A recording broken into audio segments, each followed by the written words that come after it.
first time I met Mark was about 20 plus years ago. We had been dealing with a bank, a local bank called Chemical, and they were having some difficulties, so we started searching around, and lo and behold, we came across Columbia. Who would know that that would lead to a friendship, a banking relationship, and a Rotary partner and a friend. Mark was the first or second person to stick his hand out when we had our first visit, so that sold me on the fact of who we were dealing with. Funny golf story about Mark.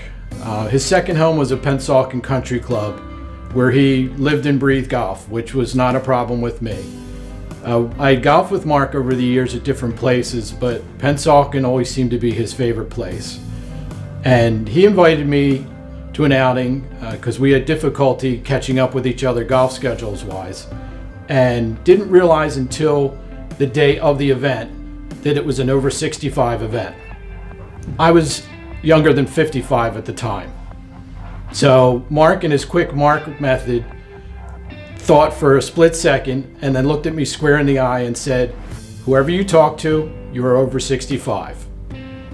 And the funniest part was when I walked into the pro shop to check in, the person at the pro shop indicated, "Man, you look good for somebody who's 65. Enough about how I knew Mark. Let's hear it from some other people. Mark and I knew each other for many years prior to the time I joined this club. Mark was involved in various activities on a district level, including chairing our finance committee. Now you know he had all the skills to do that, and his business and financial acumen served us very well. Doreen Goldberg, Dave Filan, and I joined this club in 2009 after our former Rotary Club closed. Mark welcomed the three of us with open arms and immediately included us in all club activities. He has helped me tremendously in my journey to lead our club and the district. When I needed an ear, he was there, admonished me when necessary, and was always available to lend a hand. Mark lives on in the spirit of all of our projects and good works. I can't say it better than that, but my name is Steve Nooner, and I was the past president. Joanne invited me into the club, and Mark did as well. Mark was a welcoming influence, just like Joanne said. When I worked with him, he was a problem solver. He was great to work with. He was a calming influence. He listened. He was a patient listener. I didn't always agree with him, but I always respected him and listened closely to his opinions, and I think he did the same for me. As warm and gregarious as Mark was, it didn't convey to emails and text. When you were dealing with an email or a text to Mark, you got pretty much one-word answers or responses or quick, short sentences. When I first met Mark, I guess maybe 15 years ago, not knowing him that well, I thought, for example, if I emailed him, I got a quick response that maybe I did something wrong or he was mad at me for some reason, but realized that was just his efficient, business-like way of getting through what he had to get through.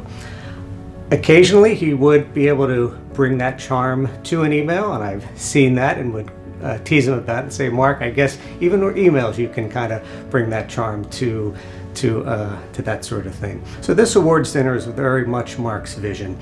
He came up with this idea about 14 years ago, and he and I worked closely on the event during the entire time. He was the public relations or front man, and I was behind the scenes working on the budget and the attendance and that sort of thing. Mark liked to work behind the scene. He wasn't an upfront person. He didn't really need the recognition. Just wanted to make sure that it was done well and it was successful. He developed the concept for this dinner, the annual awards dinner, because he always thought people should be recognized for the good that they do. Although it wasn't really spoken, Mark basically had created a succession for this. I think at some point he wanted to turn this over to me, and because of that, he copied me on every email that he sent regarding the event. Everything he really did, I was in the loop, and to this day, I'm very appreciative of that. I have a few favorite Mark Schott stories, but the best is that many years ago, when I first became mayor, Mark asked me to speak at the community awards ceremony. And he asked me about a month or so before the evening of the ceremony. And I believe for every day leading up to the dinner, he sent me an email to remind me what time to be there and what he wanted me to do. So I get to the event that evening. I was on time, and I walk in, I get a drink, and Mark immediately comes over to me and says, "Oh, thank you, Mayor. Thank you so much for being here. We really appreciate you taking the time." I said, "Oh, it's great to be here, Mark. Thank you so much for inviting me." He says, "You're going to be the second speaker. We have a whole agenda." He says, how long do you think your comments are going to be?" And with a straight face, I said, "Well, about 45 minutes, I think. I think that should do it."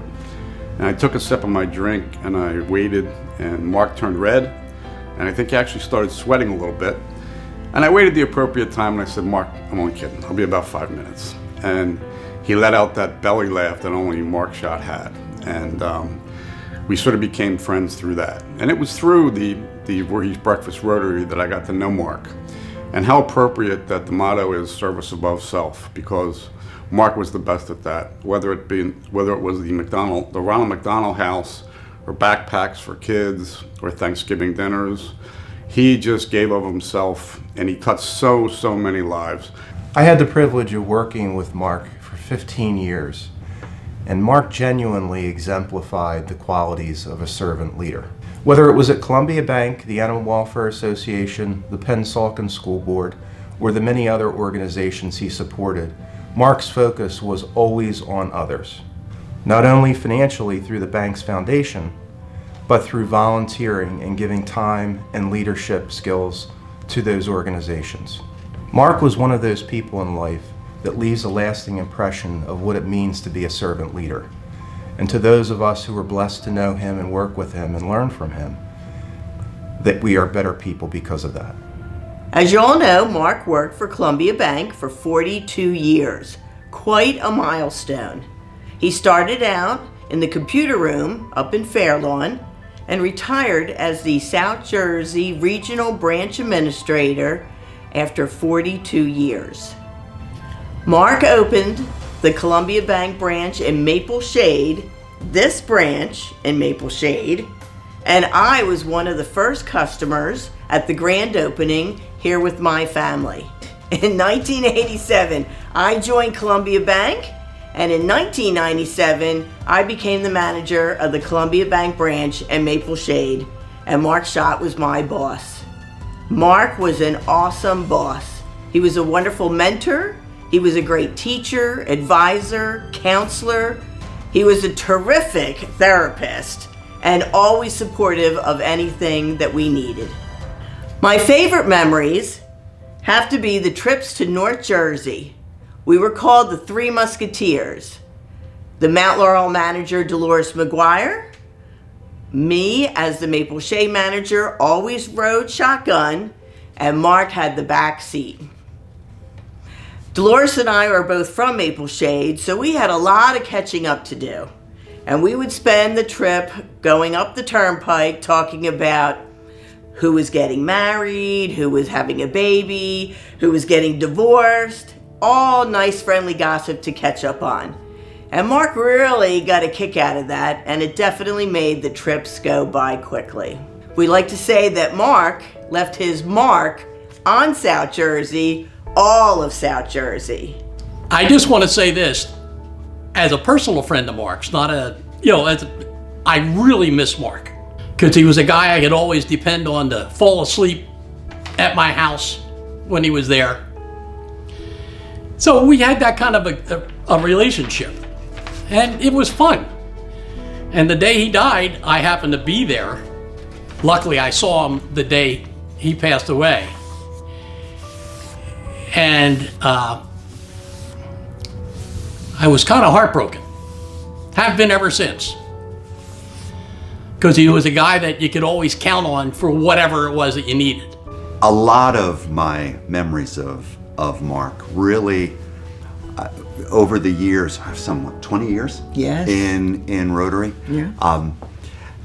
Mark had this wonderful sense of humor, but being being a very high-functioning senior executive, he had this wonderful ability to be very diplomatic in public. And so Mark didn't really show a lot of expression, and he could really keep He was the professional. Yeah, he was a very professional, blank face. He could hold it. But over the years, I got a sense. Mark and I always kind of sat catty-cornered in the meeting, and he had this wonderful twinkle in his eye that you had to know Mark, but every once in a while, somebody would do something, somebody would say something that he found funny, outrageous, exasperating, and you'd look over at Mark, and it was just that little sly. You could see it. It was just that little sly,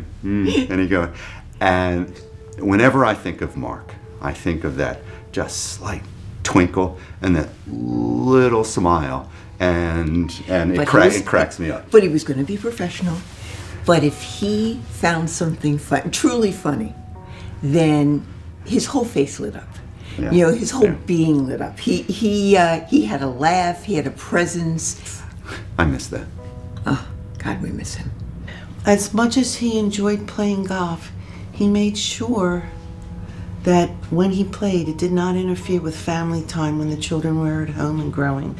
He became a member of the school board, not just to make it better or the education better for our children, but for the children of our town. Our oldest daughter decided that she wanted to do music in the high school, and so we became active band parents.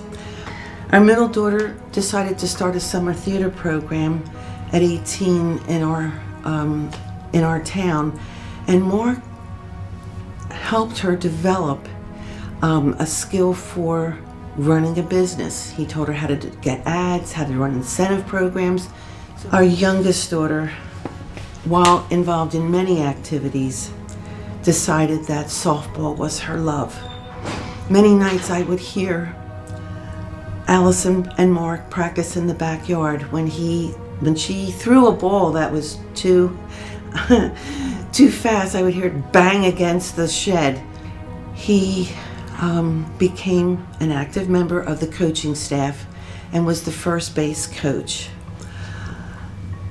Mark became very ill and was hospitalized back in 2007.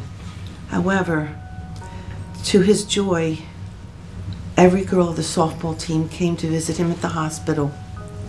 Some of her friends came with her to show Mark, who was still hospitalized at that point, that they had gotten their diplomas, delaying their family celebrations. What a tribute to a wonderful man. Mark was not only a great dad, but he also believed in life lessons. And he would share those life lessons with our girls. He would stop everything and he would do, here's a life lesson I want to teach you. And at points we would all go, and we would go, life lesson. But they were truly life lessons to live by. I actually can't remember when Mark wasn't in a Rotary Club. Maple Shade was his first Rotary connection. Then it was the Voorhees dinner, and then the last was the Voorhees Breakfast, which is really where he found his love. Mark truly believed in the motto of Rotary, service above self, as he provided service to our community, to Rotary, and to Columbia.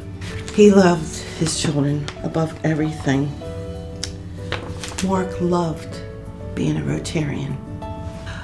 He loved working for Columbia, so much so that he stayed for 42 years and retired from Columbia. I want to tell you, I had 39 wonderful years of marriage with Mark. As I said before, he was the love of my life. We did everything together and we enjoyed being with each other.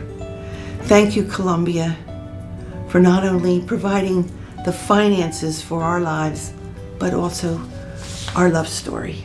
Thank you.